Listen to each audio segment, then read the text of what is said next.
The sun hung low over Gold Hollow, casting long shadows across the parched earth. Samuel knelt at the edge of what used to be the Sawmill River, his weathered hands working methodically through the cracked mud. 5 years of drought had turned the once-flowing waterway into nothing more than a memory etched into the land. His fingers, calloused from decades of fruitless searching, scraped against something hard. Samuel paused, squinting against the harsh light. He dug his thumbnail into the dirt, exposing a small, yellow glint. His breath caught.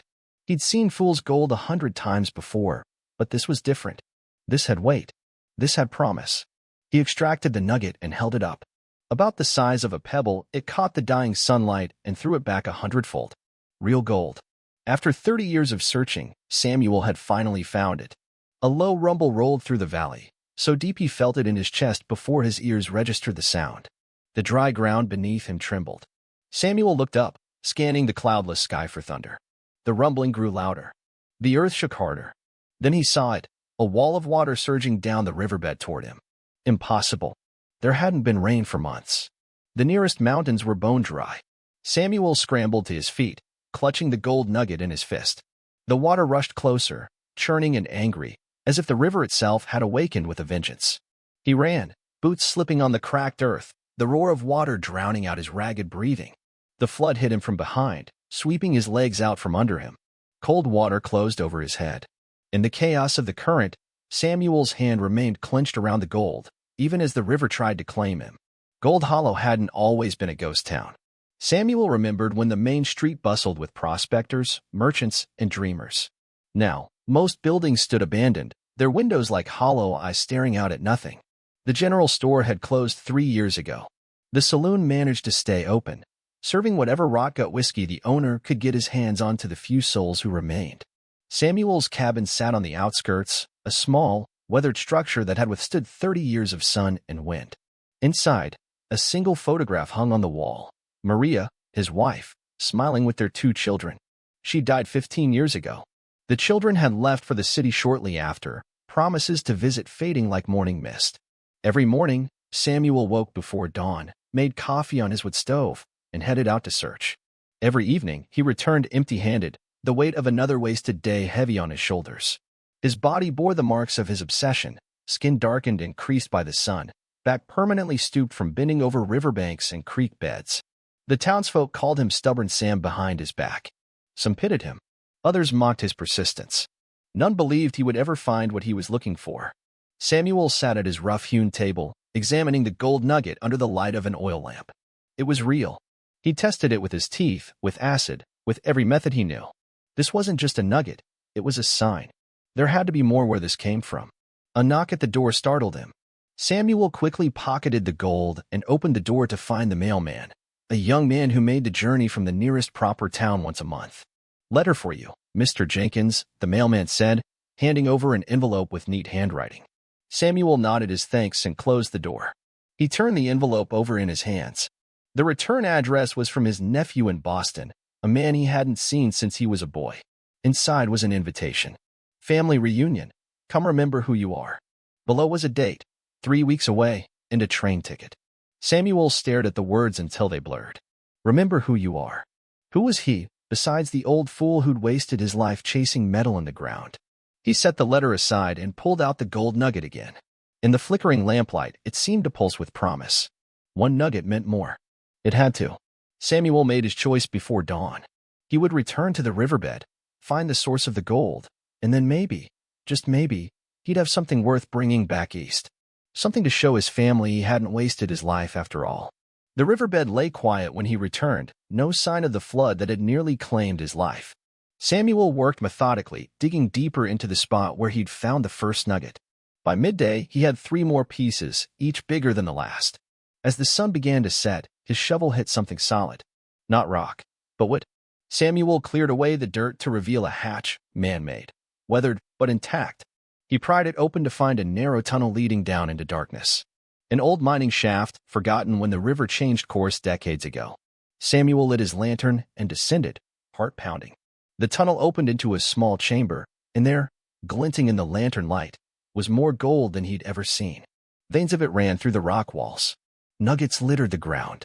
Samuel fell to his knees. 30 years of searching, and he'd finally found it. His hands trembled as he filled his pockets, his hat, even his boots with gold. When he emerged from the tunnel, night had fallen. The stars watched silently as he made his way back to town, bent under the weight of his treasure. That night, Samuel couldn't sleep. He sat at his table, gold piled before him, making plans. He would buy the general store, reopen it. The town needed it. He would fix the schoolhouse roof. Maybe children would return to Gold Hollow. He would rebuild, not just his life, but the entire town. For the first time in 15 years, Samuel felt something like hope. The changes came quickly. Samuel bought the general store, stocked it with supplies from the nearest city. He hired 2 young men to repair buildings along the main street. He paid to have the well deepened, ensuring water even in the drought. People noticed. Families that had left began to return. The saloon owner reported business was up. Someone reopened the barbershop. Children's laughter echoed in streets that had been silent for years. Samuel kept his source secret, telling folks only that he'd finally struck a rich vein. Each night, he returned to the chamber beneath the riverbed, bringing back just enough gold to fund the next day's improvements. He was careful, methodical. But as Gold Hollow stirred back to life, so did something else. The dry riverbed began to dampen. At first, it was just moisture seeping up through the cracks. Then puddles formed, small pools that hadn't been there before. Samuel noticed the changes with growing unease. The river was returning, slowly but surely. And with it came whispers. Townsfolk spoke of Samuel's sudden wealth with a mixture of gratitude and suspicion. Where'd he really find it? They asked each other. Why now, after all these years?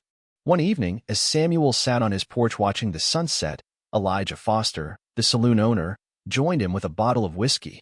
Town's coming back to life, Elijah said, pouring 2 glasses. Thanks to you. Samuel nodded, accepting the drink. It was overdue for some good fortune. Funny thing about fortune, Elijah said, his voice casual but his eyes sharp. It usually comes with a price. Samuel met his gaze steadily. Everything does. River's coming back too, Elijah continued. First time in 5 years. Some folks are saying it's a blessing. And what do you say? Elijah took a long drink before answering. I say nothing happens without reason. That river dried up when the last mine closed. Now you find gold, and suddenly the water returns. He leaned forward. What did you find down there, Samuel? Samuel looked away, out toward the distant riverbed where a thin line of water now caught the dying sunlight. Just what I've been looking for all these years. That night, Samuel dreamed of Maria. She stood in the river, water swirling around her waist, her face sad as she reached toward him. When he tried to take her hand, she dissolved into the current, leaving behind only a single word that echoed in his mind as he woke with a start. Remember. Rain fell that night, the first in months. By morning, the Sawmill River flowed freely, cutting its old path through Gold Hollow. Samuel stood at its edge, watching the water rush over what had been dry earth just days before. The entrance to the tunnel was submerged now, hidden beneath the current. A strange compulsion drew him back that night. The rain had stopped, but the river continued to rise. Samuel waded in, feeling the pull of the water against his legs. He found the tunnel entrance by memory, diving down to pull open the hatch that was now underwater. The chamber remained dry, protected somehow from the river above. But it had changed. The gold veins seemed dimmer in the lantern light. And there, in the center of the room, sat a small wooden chest that hadn't been there before. Samuel approached it cautiously. The chest was old, its metal fittings green with age. He knelt beside it, hesitating before lifting the lid. Inside were not treasures but memories. A child's doll, handmade and worn. A pocket watch, stopped at 317. A wedding ring. And letters, dozens of them, yellowed with age. Samuel picked up the top one, unfolding it with trembling fingers. My dearest husband, it began. Maria's handwriting. A letter she'd never sent.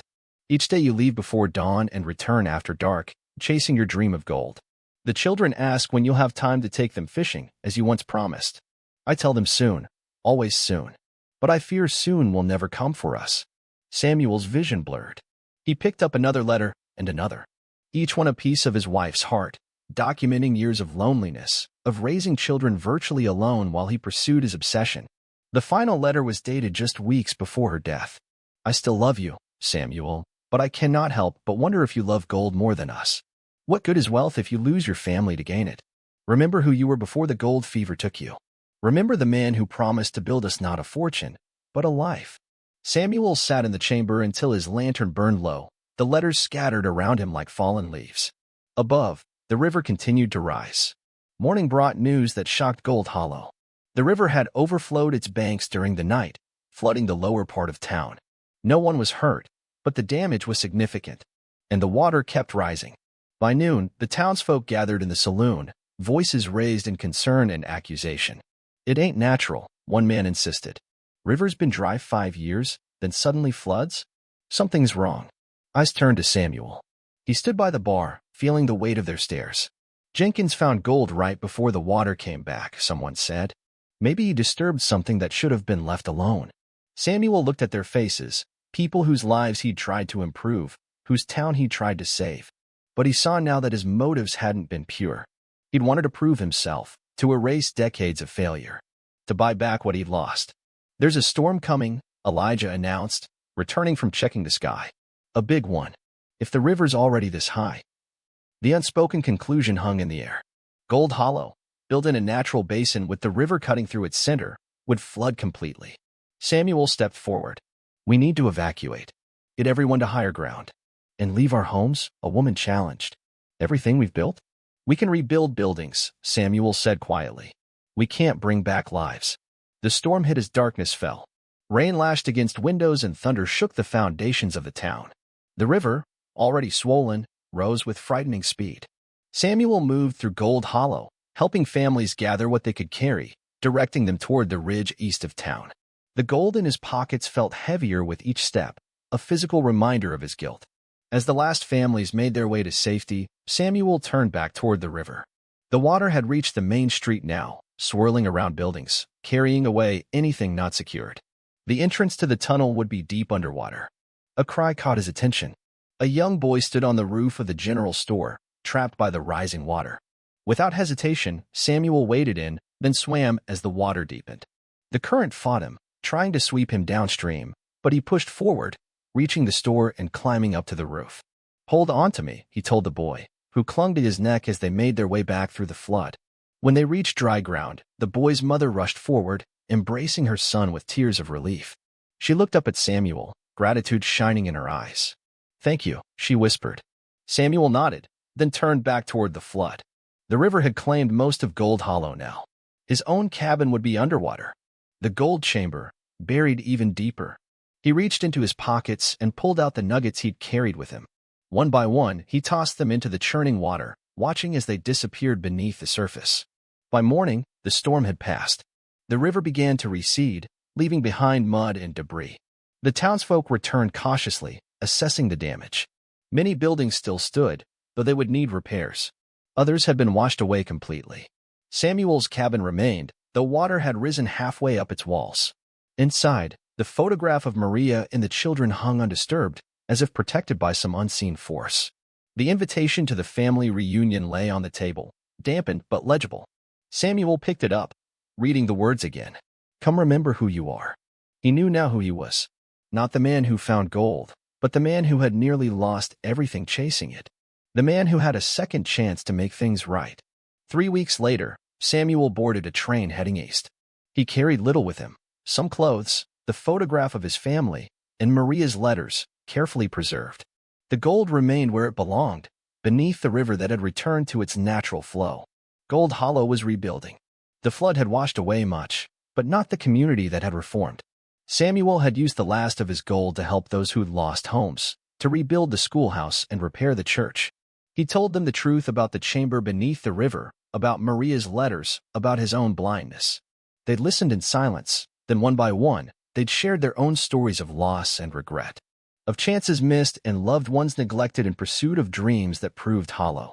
As the train pulled away from the station, Samuel watched the landscape roll by. The drought had broken across the region. Green shoots pushed up through soil that had been barren for years. Life returning, as it always did, if given the chance.